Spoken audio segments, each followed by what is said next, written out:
하나님이 보시기에 좋았더라.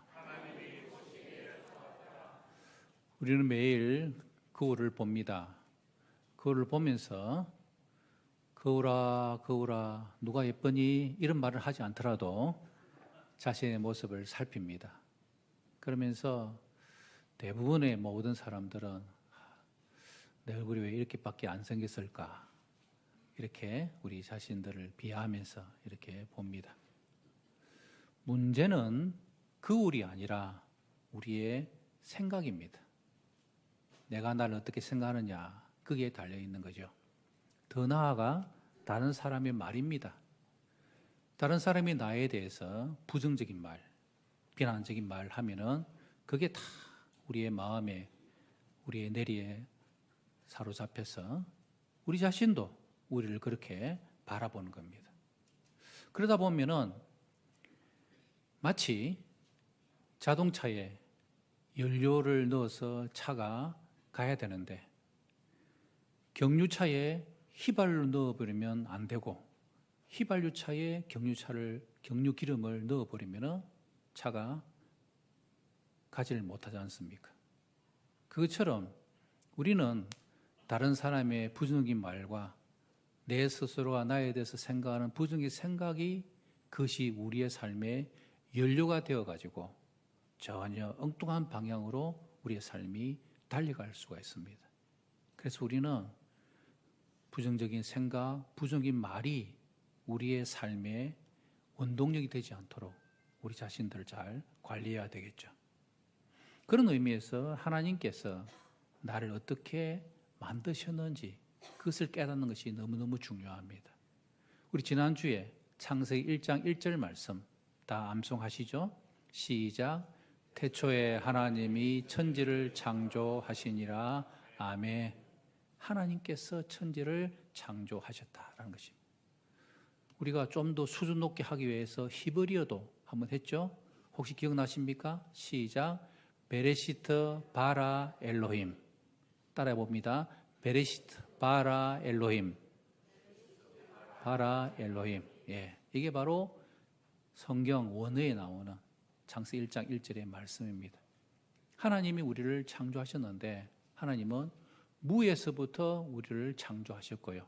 그리고 하나님은 질서대로 우리를 창조해 주셨고 말씀으로 모든 만물을 창조해 주셨다라는 것입니다. 그 하나님께서 우리를 창조해 주셨다. 우리가 우리 자신들을 사랑할 수 있는 게 아닙니다.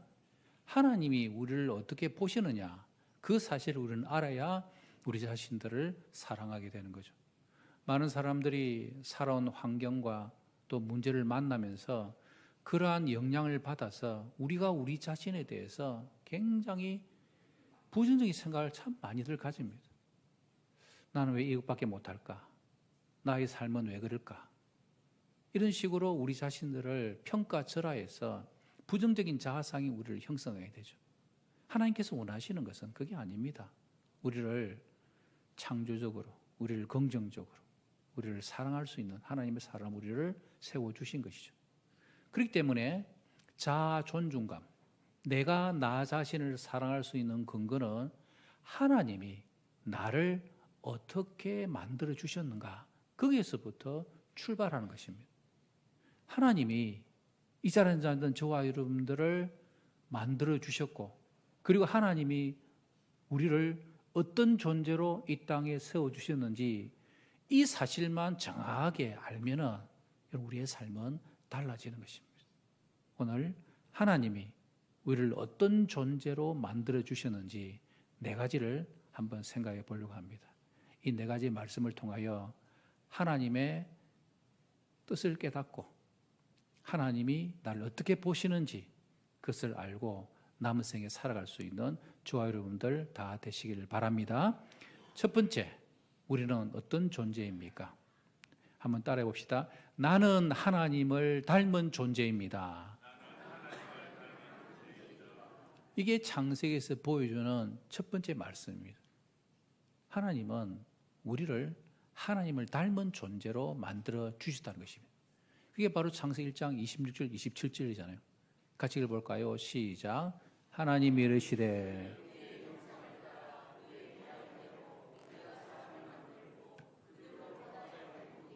하늘의 새와 가축과 온 땅과 땅에 계는 모든 것을 다스리게 하자 하시고 27절 하나님이 자기 형상 곧 하나님의 형상대로 사람을 창조하시되 남자와 여자를 창조하시고 아멘. 우리를 누구의 형상대로? 그렇습니다. 하나님의 형상대로 하나님의 모양대로 우리를 창조해 주셨다는 것입니다. 그러면은 옆에 계신 분을 얼굴을 가만히 보면은 하나님의 형상이 보이나요? 안 보이나요? 별로 안 보이는 듯한 그런 답을 하고 계십니다. 근데 우리가 오해를 하는 것 중에 하나는 하나님의 형상은 육체와 우리의 모습을 정확하게 말하는 게 아닙니다. 왜 그럴까요? 하나님은 영이시기 때문입니다. 하나님은 영이시기 때문에 하나님의 형상과 모양은 하나님의 그 영이신 모습, 그것을 우리는 기억해야 된다는 것입니다. 그러면은 하나님의 형상, 하나님의 모양의 의미는 무엇인가? 그래서 좀 더 이해하기 쉽게 우리는 세 가지 R이라는 단어로 표현해 보도록 하겠습니다. 이 세 가지 R을 통해서 하나님의 형상이 뭔가 우리는 알게 됩니다. 첫 번째 R은 뭐겠습니까? 관계성입니다. 하나님의 형상으로 하나님 모양대로 우리를 만들었다는 말은 하나님과 인간과의 하나님께서는 관계, 즉 다시 말하면 하나님은 인간을 창조하시고 그 인간이 하나님과 교제하기를 원하신다는 것입니다. 하나님과 서로 기도하고 우리가 예배하고 또 하나님과 함께하고 기뻐하고 즐거워하는 것, 그게 바로 하나님의 형상으로 만든 우리들의 형상 모습이라는 것입니다. 그러므로 가장 중요한 게 뭡니까? 하나님과의 관계입니다. 하나님과의 관계가 제일 먼저 우리에게는 딱 정리가 되어져야 됩니다. 하나님과의 관계가 바로 세워지지 않으면 우리의 삶은 의미가 없는 것입니다. 하나님과의 관계가 바로 세워져야 이웃과의 관계가 바로 세워지는 것이죠. 그래서 하나님과의 관계에 있어서 하나님의 형상, 하나님의 모양대로 우리는 하나님과 올바른 관계를 잘 맺고 있는지, 하나님의 기뻐하시는 예배자의 삶인가, 그것을 우리 자신들을 살펴봐야 된다는 것입니다. 두 번째 R은 뭐겠습니까? 바로 책임성입니다. 하나님 앞에서의 모든 인간들은 하나님의 그 모든 만물을 맡아서 다스릴 수 있는 책임성, 그것을 하나님께서 우리에게 주셨습니다. 하나님은 동물이나 식물을 만들어 놓고 그 동물과 식물에게 책임을 묻지 않습니다. 그러나 사람에게는 책임을 묻는 거죠. 제가 아는 어떤 아주머니는요, 아들이 개를 키우고 있었는데 아들 내외가 여행을 가면서 그 개를 어머니 집에 잠시 맡아달라 하고서는 개를 이렇게 맡겼답니다. 그래서 뭐 어머니 그냥 개 밥 잘 주고 이렇게 뭐 변 잘 깔고 하면 됩니다라고 쉽게 생각해서 이 개를 맡은 거예요. 이 개가 이제 집에 있는 동안에 뭐 약속이 있으니까 그 아주머니는 개에게 이제 먹이도 주고 이렇게 밖으로 나갔습니다. 그래서 일을 다 보고 돌아보니까 이 개가 산지 며칠 안 되는 소파를 다 물어뜯은 겁니다. 얼마나 열받았겠습니까? 그래서 개를 붙잡고 야, 너 왜 그랬어? 그랬더니 개가 고개만 갸웃갸웃거리면서 더 열받게 하더랍니다. 그래가지고 개 패듯이 팼다는 그런 이야기를 들었습니다. 그럼 동물은 자기가 한 것에 대해서 뭐 책임을 지고 이렇게 하지 않습니다. 하지만 인간은 그 일에 대한 책임을 지는 거죠. 그리고 우리가 이 땅을 살면서 모든 인생의 삶을 다 마무리하고 하나님 앞에 서면 하나님께서 우리에게 책임을 물을 겁니다. 내가 너를 이 땅에 보내주었는데 너는 어떻게 지내다 왔느냐. 여러분, 그 책임에 우리는 답을 할 수 있는 그런 저와 여러분의 사실을 늘 명심해야 됩니다. 세 번째는 R은 뭐겠습니까? 대리자. 하나님께서 하나님의 형상과 하나님의 모양으로 만들었다고 하는 말씀은 하나님께서 우리를 하나님의 대리자로 우리를 만들어 주셨다는 것입니다.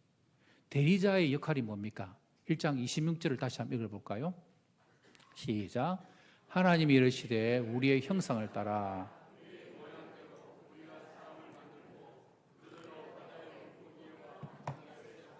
가축과 온 땅과 땅에 있는 모든 것을 다스리게 하자 하시고, 바로 인간에게 하나님의 대리자로서 다스림의 권세를 주셨습니다. 그래서 우리 인간이 문명이라는 것을 통해서 자연을 개발하고 또 동물, 식물을 다스리고 하는 그 일이 우리들에게 준 것이죠.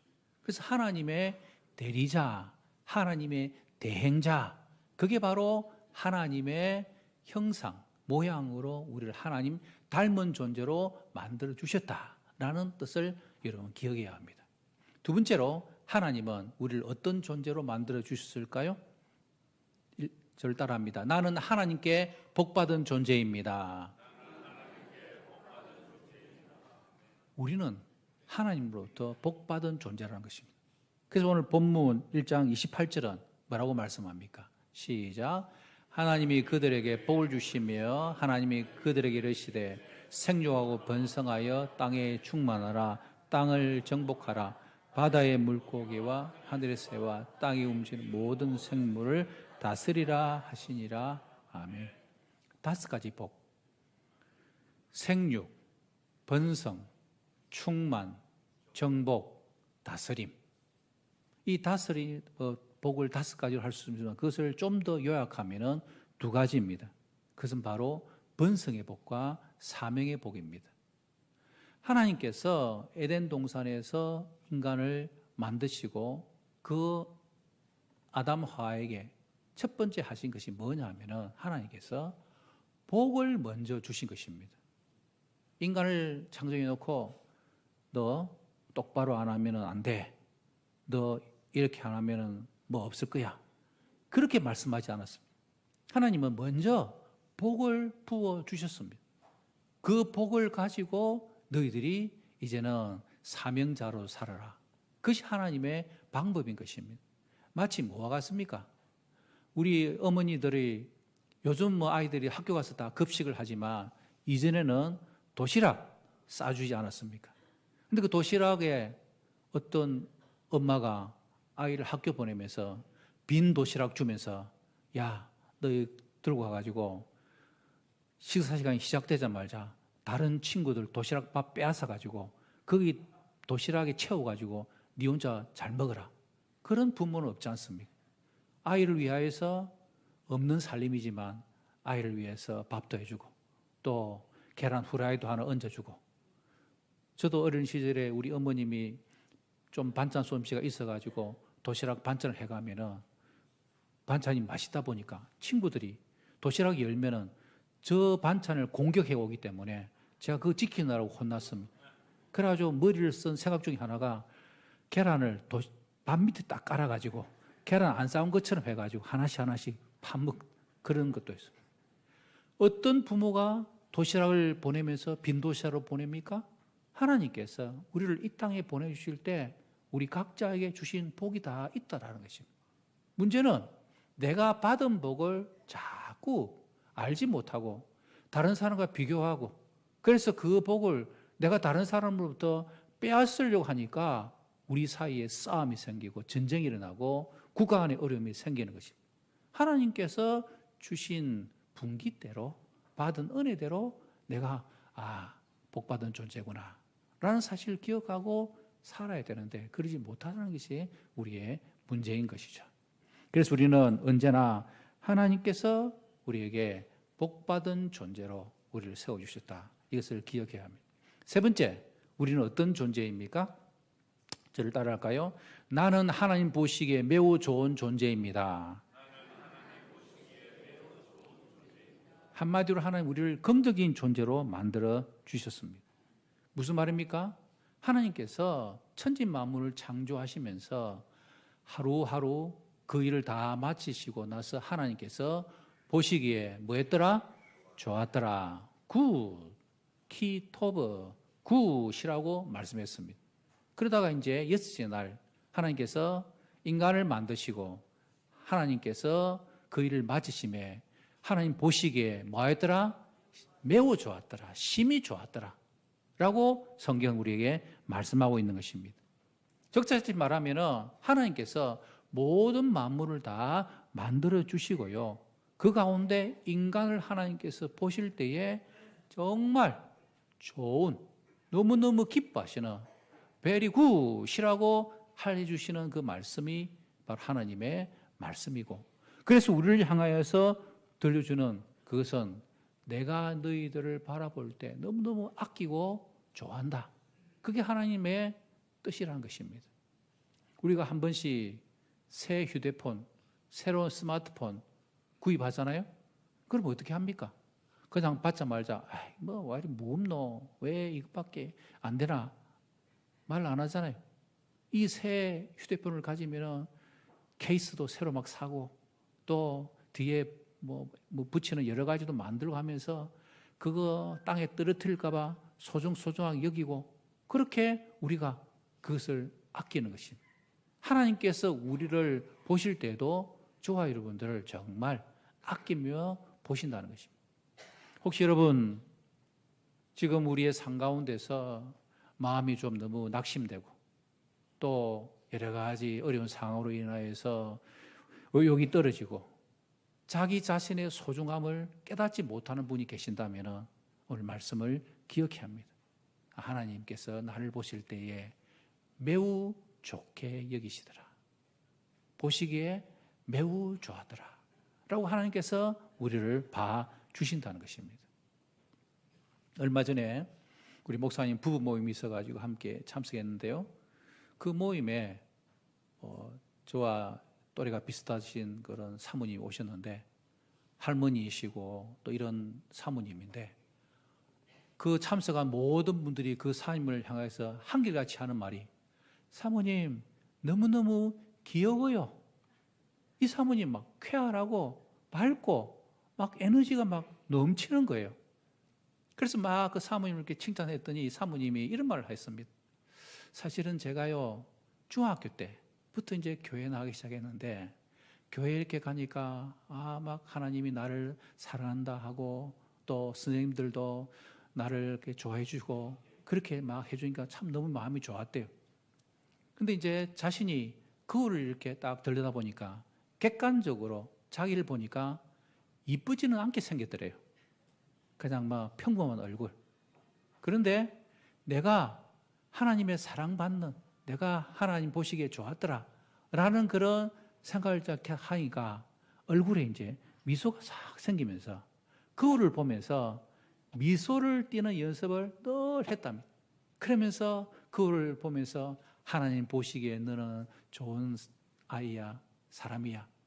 그것이 이제 그의 삶의 이게 습관과 모습이 돼가지고 늘 언제나 다른 사람들 만날 때마다 쾌활함과 기쁨을 주는 그런 모습을 가지고 있더라고요. 여러분, 우리가 우리 자신에 대해서 우리를 스스로 비관하거나 비하하는 삶이 아니라 하나님 보실 때에 매우 좋았더라. 남들은 별로 여기지 않더라도 하나님이 나를 바라볼 때 very good이라고 해주신다는 이 말씀을 기억하면 우리가 우리 자신에 대해서 다르게 생각할 수 있지 않겠습니까? 하나님이 우리를 매우 좋게 봐주신다. 이 사실을 잊지 마십시다. 마지막 네 번째는 뭐겠습니까? 그것은 바로 따라하면 나는 하나님의 사랑받는 존재입니다. 그렇습니다. 이 모든 것의 결론은 우리는 하나님의 사랑받는 존재라는 것입니다. 왜 우리가 하나님의 사랑받는 존재임을 알게 됩니까? 하나님께서 천지를 창조하시고 에덴 동산을 세우시고 모든 것을 할 때에 가만히 살펴보면 인간이 거할 수 있는 환경을 하나님께서 조성해 주셨습니다. 해와 달과 별과 하늘, 땅, 바다, 식물, 동물, 나무, 이 모든 것들을 다 준비해 놓으시고 마지막으로 하나님께서 아담, 하와를 창조해 주셔서 두 사람 하여금 바로 에덴 동산에서 살게끔 하신 것입니다. 이게 하나님의 사랑이라는 것입니다. 여러분, 우리가 이제 집을 이렇게 이사를 간다 그러면은 그냥 우리가 아무것도 없는 들판 위에 그냥 그 가서 살아라 라고 하지는 않습니다. 그 땅을 파가지고 기초를 세우고 또 벽돌을 세우고 이렇게 건물을 세우고 또 거기다가 방도 만들고 부엌도 만들고 위에 냉난방 시설하고 불도 들어오게 만들고 여러 가지 시설을 다 준비하고 난 뒤에 이사를 해가지고 그 집에서 살지 않습니다. 이게 하나님의 사랑입니다. 우리가 살아가면서 지금 여기까지 입고 먹고 자고 생활하고 이 모든 것 다 하나님께서 우리를 향해 살아가시는 그 사랑의 모습입니다. 우리는 많은 것을 다 받고 누림에도 불구하고 그냥 그것이 뭐 그냥 우연으로 된 줄 알고 막 내가 열심으로 해서 된 거로 그렇게 착각하는데 여러분, 하나님의 그 사랑 때문에 오늘 여기까지 있는 겁니다. 그것을 일컬어서 우리는 은혜라고 하는 것입니다. 왜 은혜입니까? 내가 행하는 모든 평범한 것이 지나고 보니까 그것이 평범하지만 그 속에 은혜가 있었다는 거죠. 그것이 당연한 것이 아니라 오직 하나님의 은혜였다는 사실을 기억하고 우리는 감사하며 하나님의 사랑받는 자로 살아가는 거예요. 여러분, 하나님 우리의 사랑받음의 절정은 뭡니까? 바로 예수님의 십자가 사랑입니다. 하나님의 아들이신 예수님이 이 땅에 오셔서 인간이 되시고 인간이 되신 예수님께서 우리를 위하여 십자가에서 죽으시고 피 흘리시고 그리고 못 박이시고 예수님께서 죽으시고 부활하심으로 말미암아 우리는 하나님의 자녀가 된 것이죠. 그게 바로 하나님의 한없는 사랑이에요. 그 사랑의 결론이 바로 십자가죠. 그래서 우리는 십자가의 그 사랑으로 말미암아 내가 하나님의 사랑받는 사람이구나. 우리는 그것을 기억하고 우리의 존재가 누구인지 어떤 자인지를 우리는 분명히 알게 되는 것입니다. 제가 전에 한번 소개해드렸던 이지선 자매, 여러분 기억하시는지 모르겠습니다. 지금 사진에 나오는 이 자매인데요. 이 자매가 이하여대 4학년 재학 중에 하루는 공부를 열심히 하고 집으로 돌아오는 밤에 음주 운전자가 모는 차에 이 자매가 교통사고를 당합니다. 그 차 밑에 이제 깔리게 되고 그러면서 이 자매가 온몸에 화상 55%의 화상을 입게 됩니다. 화상을 우리 성도들 가운데서도 당해가지고 또 수술받고 치료받은 그런 분들이 계시는데 참 화상 이후에 후유증이 꽤 심각하더라고요. 이 자매는 여러 차례의 수술을 받습니다. 그리고 그 수술을 또 반복하고 그런 가운데 도무지 거울을 볼 용기가 안 생긴 것입니다. 그는 이런 모습으로 바뀌어져 버렸습니다. 여러분, 앞에 사진하고 이 사람하고 같은 사람이라고 생각할 수 있겠습니까? 전혀 다른 사람이 되었어요. 온 얼굴에 온 몸에 화상을 입었고요. 그래서 이 자매는 이제 내 인생은 끝났다. 한참 꿈이 있었던 대학교 4학년, 그것도 이하여대. 그런 절망적인 상황에 이 자매는 정말 힘든 시간들을 보냈습니다.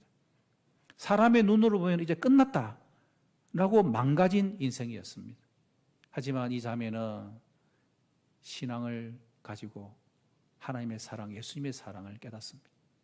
예수님이 나를 위하여 십자가에 죽으신, 십자가에 피 흘리신 예수님의 그 모습을 자신의 화상을 입은 모습에서 발견하게 되고요. 그는 이것을 깨닫습니다. 하나님의 음성을 듣습니다. 지선아, 내가 너의 모습이 아름다웠을 때, 정상적일 때만 너를 사랑하는 것이 아니라 지금 보기 흉한 그 모습일지라도 내가 너를 사랑한다. 너는 나의 사랑받는 자이다. 그것을 그는 깨닫고 자신의 그 모습을 인정하고 사랑하게 됩니다. 열심히 재활하고 공부하고 또 교수의 사회를 하다가 지금은 미국에 가서 사회를 하고 있습니다. 여러분, 우리의 인생의 삶을 살면서 문제를 만나고 어려움을 만나고 한계를 만날 때 우리는 여러 가지 방법들을 씁니다. 그러나 중요한 것은 내가 하나님 앞에서의 어떤 존재인가, 그것을 아는 데서부터 우리는 우리 자신들을 발견하게 됩니다. 여러분, 우리는 하나님을 닮은 존재입니다. 그래서 우리는 하나님 앞에서 늘 언제나 하나님과의 관계를 잘 맺어야 되고 하나님 앞에서 책임을 가지고 그리고 하나님의 대리자로서 대행자로서 우리가 살아갈 때 우리는 하나님의 무엇보다도 하나님의 사랑받는 자로서 이 땅에서 하나님의 뜻을 드러낼 수 있는 저와 여러분들이 될 것입니다. 여러분의 남은 삶이 하나님의 형상으로 모양으로 지음받은 자로 날마다 승리하시는 여러분 되시기를 주님 이름으로 축복합니다. 우리 함께 말씀을 기억하며 함께 찬양할까요?